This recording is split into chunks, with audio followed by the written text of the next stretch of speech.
Bonsoir à toutes et à tous. Aujourd'hui dans Je vis en mode électrique, je vous informe que la formation est disponible dès à présent. Vous pouvez m'appeler. Elle est faite. Elle attend plus que des volontaires pour être exécutée. Alors soit 1 heure, soit 2 heures, pour vraiment tout savoir sur comment conduire. À savoir une Zoé Z2 50 peut aller dans le sud sans faire de recharge. Il vous restera à peu près 10% pour trouver une borne dans le sud. Je suis allé à Bornes-les-Mimosas. Vous avez vu 2-3 vidéos que j'ai fait sur place. Parce que je n'ai pas pu faire des vidéos vu que j'étais avec ma petite famille. Donc voilà. Une Zoé Z250 peut aller dans le sud. Sans faire de recharge. Elle peut revenir sans faire de recharge. Vous aurez juste une recharge. Pour pouvoir rouler dans le sud. Dès que vous y êtes arrivé. Et pour repartir chez vous. Le sud, c'est quoi? Pour moi, ça a été Saint-Martin-d'Air, Bornes-les-Mimosas, la Favière pour ceux qui connaissent, sinon Bornes-les-Mimosas, Toulon, le Lavandou, voilà pour vous donner à peu près, Hyères-les-Palmiers. Voilà, jusqu'à là, elle peut faire sans avoir à recharger. Si vous avez peur, une recharge d'1/4 d'heure suffira largement pour arriver avec 25% d'énergie sur site. Là, je viens de me recharger parce qu'il restait plus que 18% parce que j'ai roulé du coup pour aller au boulot aujourd'hui. Et bien sûr, je vais vous faire voir, la charge est pas mal du tout. Avec la conso que je fais actuellement, je peux faire 412 km avec la charge complète de chez Complète, 100%. C'est 412 km d'autonomie avec la conduite que j'ai. C'est pour ça que je vous dis, si vous voulez une formation j'en ai préparé une, elle est prête à l'emploi, elle attend plus que vous. Donc appelez-moi vite au 07 86 33 92 74. Par mail, vous commencez à le connaître, c'est Sylvain. Tout en minuscule, blanc, la couleur, _6, BRUDE, @hotmail.fr. Pour ma page Facebook, si vous préférez chatter sur le Snap, n'hésitez pas à y aller, c'est Sylvain Blanc-Brude. Et bien sûr, n'hésitez pas à mettre des commentaires, des pouces bleus, me dire bonjour dès que vous voyez la balayeuse à Cessin. Ça sera moi qui conduirai.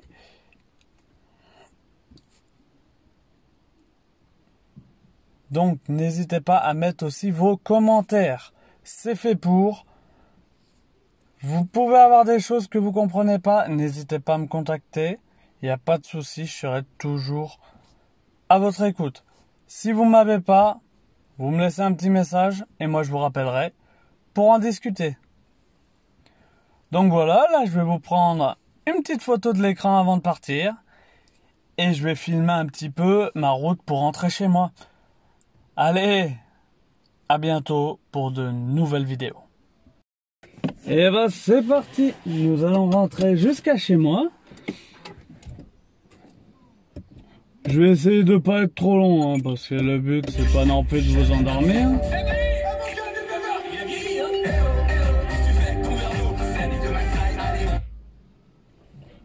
Donc désolé pour la musique, je vais me faire un peu taper sur les doigts, on n'a pas trop le droit sur YouTube. Bon, ça a été une petite erreur de ma part, j'avais pas enlevé la radio. Donc nous voici partis direction Saint-Martin-d'Air, chez moi. Donc bien sûr le mode B ne marche pas si vous êtes au-dessus de 90% de batterie, où il marche très légèrement. Mais le but en fait c'est que quand vous avez moins de batterie, on va dire, c'est de pouvoir vous freiner un maximum. Elle ira pas jusqu'à l'arrêt, mais elle ira jusqu'à 12%. Ça veut dire que à 12 km/h, voire des fois 10, mais le plus souvent à 12, on commence à mettre le pied sur le frein pour pouvoir freiner.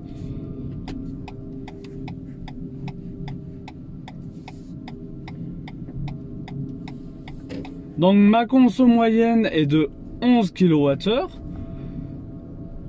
Donc c'est pour ça que voilà, hein, c'est pour ça qu'on peut faire beaucoup de kilomètres. À savoir, on a fait pas mal de montagnes pour aller dans le sud. De toute façon vous verrez bien parce que j'ai pris les petites routes, on va dire ça comme ça, l'ancienne route avant que l'autoroute existe. Mais voilà, le but c'était de voir si elle allait dans le sud, parce que tout le monde me disait ouais, elle ira jamais dans le sud sans que tu fasses une charge d'1 heure pour pouvoir y aller directement.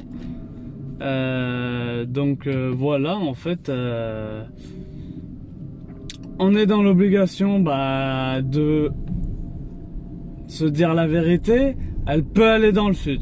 Vous aurez pas une grande autonomie arrivé là-bas, c'est sûr. Ouais, il reste 10%, mais 10%, ça vous permet d'avoir une autonomie à peu près de 50 km pour trouver une borne. Très sérieusement, 50 km, vous êtes tranquille, hein. Vous êtes tranquille. Vous êtes franchement tranquille parce que 50 km avec une Zoé, vous la faites facilement. Vous les faites facilement et donc voilà, vous vous dites, vous avez 50 km pour trouver une borne à proximité de votre lieu de résidence. Ou même le lendemain, vous partez, vous vous promenez, vous savez que vous avez une autonomie de 50 km pour vous recharger.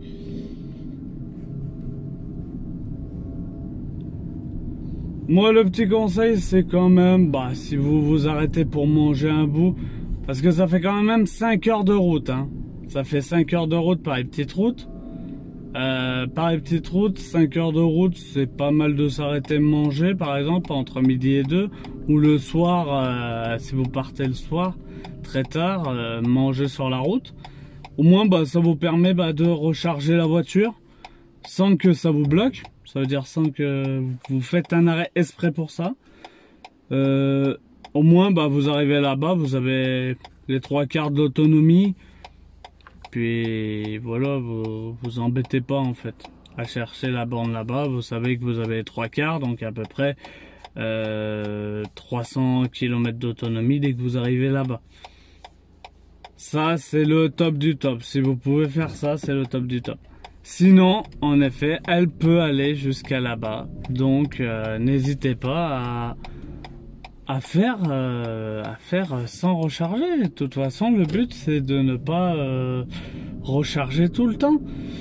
Le but de la manœuvre c'est de pouvoir partir en vacances sans avoir à recharger. Je l'ai prouvé qu'on pouvait le faire. Après, c'est sûr que si vous avez une conduite sportive, vous descendez pas dans le sud avec la Zoé. C'est mort. Voilà. Si vous n'avez pas calibré votre Zoé avant de partir dans le sud, c'est mort aussi. Vous n'irez pas jusqu'au bout. Moi, dès que je vous dis, c'est qu'il y avait déjà un calibrage de fait. Et le calibrage, il se fait auparavant. C'est à peu près 20 à 30 km à rouler, à forcer la voiture à ne pas dépasser tant de kWh au 100. Moi, je l'avais calibrée à 11 kWh. Elle m'a fait, dans la plus haute montée qu'on a fait, elle m'a fait du 11,2 kWh. 11,2 kWh.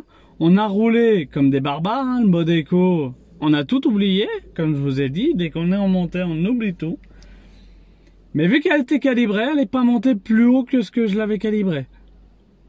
Donc, voilà. La chose essentielle à savoir, c'est que le calibrage du moteur électrique est essentiel si vous ne voulez pas consommer. C'est une chose essentielle. Vous le faites pas, bah forcément vous allez consommer. Même en roulant comme un calu sur l'autoroute, parce que je me suis fait plaisir là-bas dans le sud, sur l'autoroute, ma moyenne à 130 était de 11,5 kWh au 100 km. Donc autant vous dire que c'est une très bonne autonomie qui vous reste à la fin du compte. Quand ils annoncent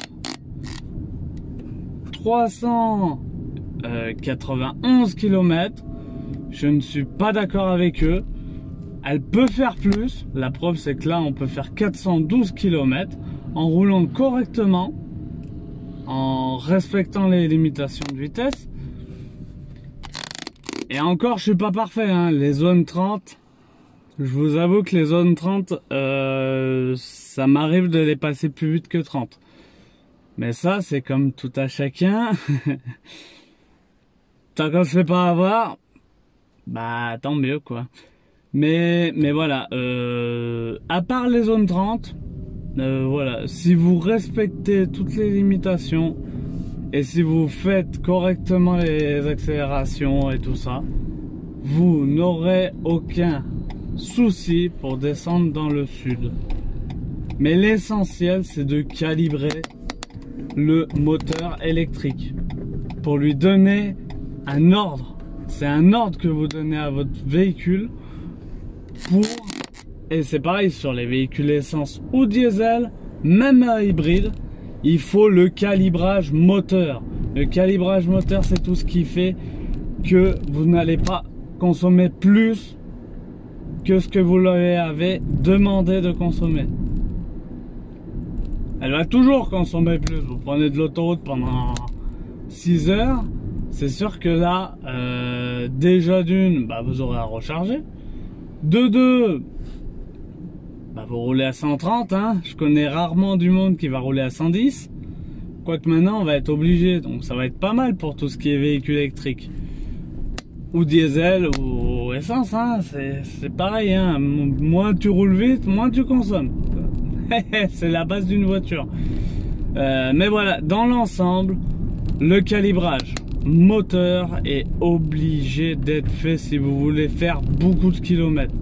Je vois avec la voiture à ma femme, c'est une voiture essence. Si on fait pas un calibrage correct dès le départ, et bah tout simplement, qu'est-ce qui se passe? Et bah on fait même pas 600 km avec le plein. Ma femme, elle fait 800 voire 900 km avec son plein d'essence. Voilà, hein, c'est tout simplement ça le truc. C'est vous avez calibré, vous avez tout compris. Vous n'avez pas calibré, vous aurez des problèmes. Vous pourrez faire moins de distance que ce que les concessionnaires vous disent. Après, c'est sûr qu'ils expliquent pas forcément, ils le savent peut-être même pas eux, parce que j'en ai croisé qu'ils le savaient pas eux, qu'il fallait calibrer une voiture. J'en ai parlé à des mécanos. Les mécanos, premier truc qu'ils m'ont dit, mais Sylvain, mais qu'est-ce que tu nous dis? Il y a un calibrage sur une voiture? Oui, il y a un calibrage. Vous faites pas votre calibrage, votre voiture, elle fera pas l'autonomie constructeur annoncé. Et ça, c'est la base pour toutes les voitures. Un calibrage obligatoire. Donc voilà, je vous dis très bientôt, car là, comme vous le voyez, on arrive à domicile. Hop là, on va prendre les clés, on va ouvrir. On arrive à domicile, on a utilisé à peu près, même pas 1 kilomètre d'autonomie sur ce petit trajet. La voiture est à 11 kWh. Comme je vous ai dit, le mode B ne fonctionne presque pas dès que vous êtes à 100%. Donc faites bien attention, si vous prenez une pente, que vous êtes presque à 100%, la voiture ne pourra pas s'auto-freiner. Vous utiliserez beaucoup plus les freins. Donc je vous dis à très bientôt pour des nouvelles vidéos. Et n'hésitez pas à mettre des pouces bleus, des commentaires et à vous abonner à ma chaîne. Merci bien à tous et à très bientôt.